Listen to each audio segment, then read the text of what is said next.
We good? Still pretty foggy. Made it to Lawrence, and it's a little steamy today. It's because the presentation's going to be hot. Once you realize that health is the only thing that matters, everything else doesn't matter. I feel I have found a shortcut. Quick sound check. What did you have for breakfast this morning? It's made by a company named Helio, and it's called Dawn.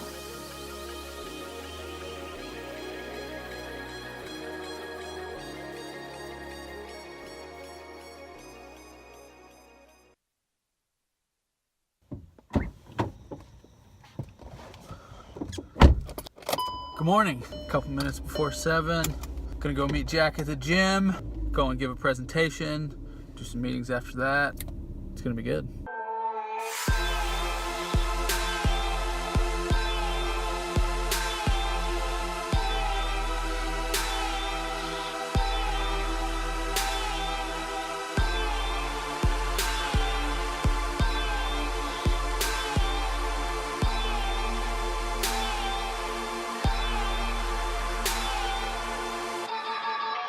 But it's been like ultra rewarding, and like, I know it's cliche, but the journey is the reward. And like, I'll look back even to where we were 365 days ago. And it's like, dude, like I was so much different then than I am now. And so it gives me a lot of hope for the next 365 and beyond, where it's like, we'll figure it out. It's all good. That's the best It's just progress.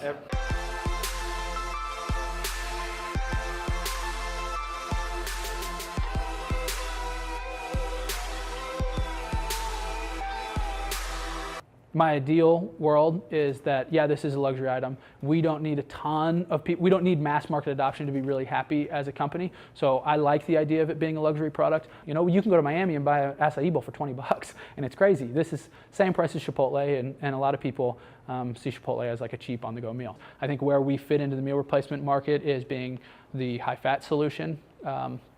Obviously, beyond that, in nutrition, there's other high-fat supplements, there's MCT oil, there's bulletproof coffee, there's a lot of people that are starting to talk about fat, but I believe that we're pretty different and have very little competition around the ketogenic high-fat meal replacement.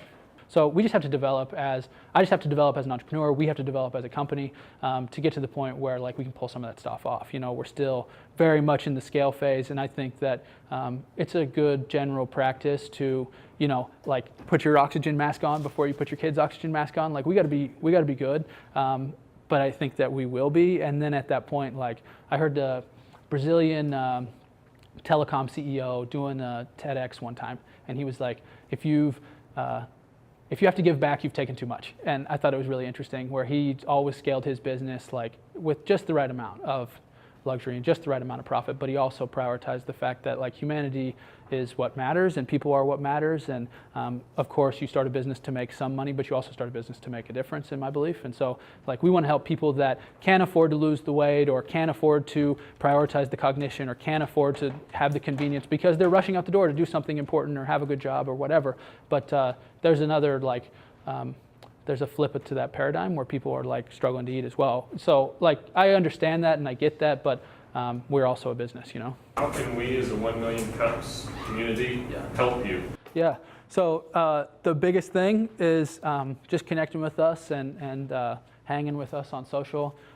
These two would be great. Facebook, of course, and next Wednesday or Tuesday, whenever we get it, we're doing like a whole initiative to launch on Amazon Prime. So we've got a discount, actually to talk about cost, we've got a discount going on Amazon, and our objective there is to get friends and family and connections to, we're either gonna do 50 or 100 3-packs with 5 units in them, so you'll get 5 for the price of 3, and that'll be really cool because we'll be able to get people a product discount, as well as the goal is to get reviews, because we've got an Amazon consultant on board now who's going to really start dialing in our SEO and our paid placement and stuff like that. And I asked him like, what's the one thing we can do to launch fast? And he said, get friends and family to purchase and give you a good review, because Amazon will see that as a really cool product and a growing product. So if you guys are interested, email me and just say, hey, put me on the Amazon list, Benton at Helio.Today. Of course, no pressure. I don't want to sell anybody into anything, but that's actually something that we could really use right now so that we could start pulling some juice out of the largest marketing platform on earth. Thanks. Yeah, very enlightening.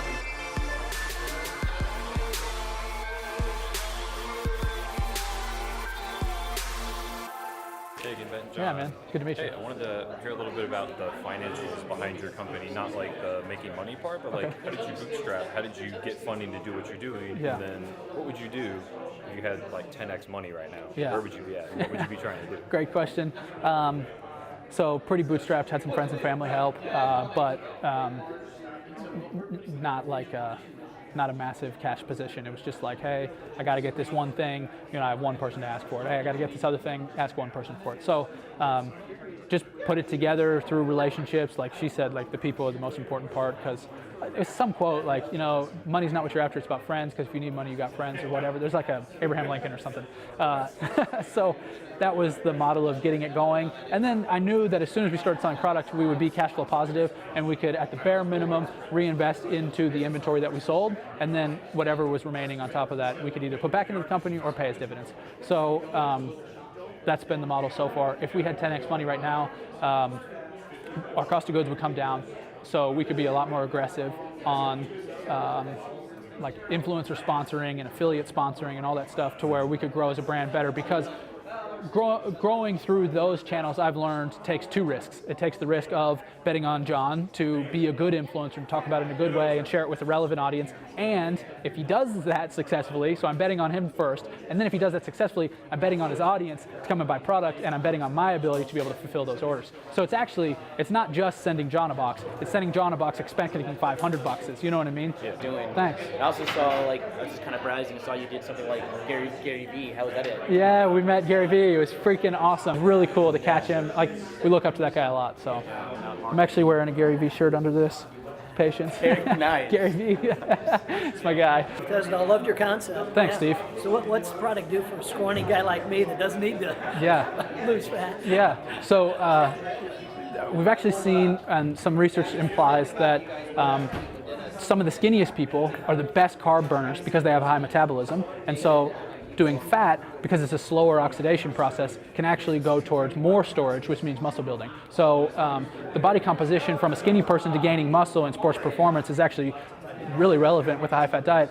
Just like last week, the 100-mile runner, Zach Bitter, set the world record. 7-minute mile for 100 miles straight, and he eats no carbs. So there's a huge performance enhancing and muscle gaining aspect of this as well as a weight gain component. I also see a lot of value in, like, especially in hormones. If the hormones need a 30% lipid diet, like maybe just pack all 30% in breakfast and then go about your lunch and dinner. So I think there's a lot of components that can be really helpful, from weight gain to hormone production to brain health. You know, I'm skinny. Like, you know, I have never had I've never needed to lose 50 or more pounds or whatever, and I've seen a performance. I've gained weight. Body composition has changed. You know, a lot of times, like, people that eat that have great metabolism eat a bunch of carbs. Like me, a couple summers ago, I'm eating pancakes to put weight on and sweet potatoes to put weight on, and I'm like skinny with no definition. And then I switch to fat, and all of a sudden my abs start showing, my chest starts hanging a little lower. It's because of the oxidation. So it's a slower fuel. So that some of it gets stored. It's all about oxidation. It's what I understand about it. The big three for a skinny person, the benefit of a high-fat diet would be body composition, brain function, and hormone production. Taste-wise, it's this blue version is vanilla. I've heard amaretto as well, but it's vanilla. But if you put enough almond butter in it, it's almond butter. If you put an avocado in it, it's avocado. So it's neutral enough, but if you throw it in water and drink it, it's pleasant. The acai, in my opinion, is I think it's better, but it's also because the acai, the next flavor, but it's also because I've had a lot of these, so I'm just like excited about the newness. That'll be in September. We're really close. We just need to get a couple more ingredients. One of them we got like a 3-week lead time on, so the formula's finished. We're just waiting on ingredients at this point. Yeah. So how often are you drinking your own Kool-Aid? Pretty much daily. Yeah, pretty much daily. 7 days a week? Or no, are you five. I like to cook So brunch. what's your schedule? Monday through Friday. I'll So drink the it. weekend just splurge? Yeah, I still eat pretty high fat, and I've gotten for the last like 6 probably weeks, I've been doing a vegetarian keto just to give it a whirl, because when you say ketosis, a lot of people assume a lot of meat and cheese, and I come from a background of herbs and alkaline and stuff like that, so it's like, let me make sure that I can do this and be happy on a plant-based keto diet so that we can attract vegetarians and so that we can live that. And so I've been doing a lot more plants, and it's really come down to salads with nuts, olive oil, I love them. Lunch and dinner, and for breakfast, a lot of times like I'll fast too. You know, I'll do MCT and ghee butter or MCT alone in coffee, and that'll be 200, 250 calories, and that'll get me to 2 p.m. And the cognition's amazing. I haven't eaten anything today yet, so.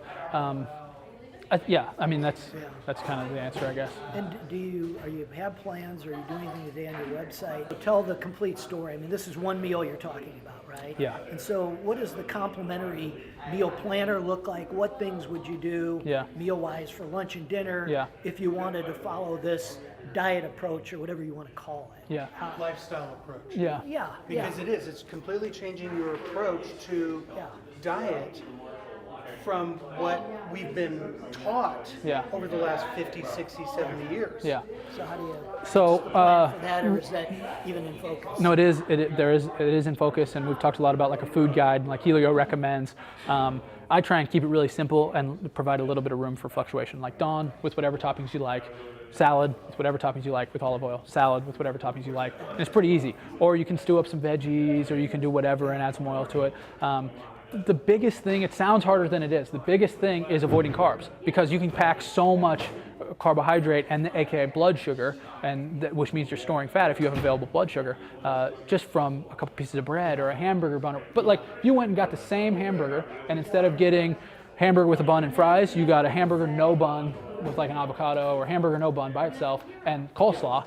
All of a sudden you have no carbs and you're eating ketogenic, or a side salad with olive oil. All of a sudden, so it's really about carbohydrate restriction more than it is about this really complicated, where do I get my fats? Because this is what carbohydrates does to your fat. Yeah, totally right. And cyclists are actually some of the first people to adopt this. One of the reasons why is lactic acid comes as a byproduct from blood sugar burn. So you get sore super fast when you're burning sugar. And there's virtually no lactic acid when you're super into ketosis. So what they used to do, like, probably in the life cycle of the last 20 years, people would do like sugar shots on the bike, like Gatorade, like just gel packs of sugar. I do that. Yeah, and then people started doing protein shots because it's a slower burning. And then within the last probably 5 years, people have started to do like fat bombs, and there's like real brands called fat bombs and fat shell. And my only problem with the fat bombs now is that a lot of it is animal. And so for me, it's like, I don't have an issue with the animal cruelty or whatever. I just know that it's simply not sustainable. Like the methane and all this stuff with the meat farms is like, dude, eat beef if you want, but like kill it. Eat elk if you want, but kill it. Like, it's not sustainable to go to the store and have all that byproduct and buy a bunch of meat. That's a whole nother conversation. So what I'm trying to do is high fat with plants.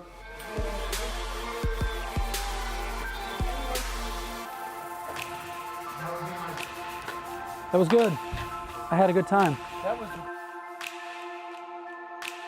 Back where we started, not even 11 a.m. yet, bitches.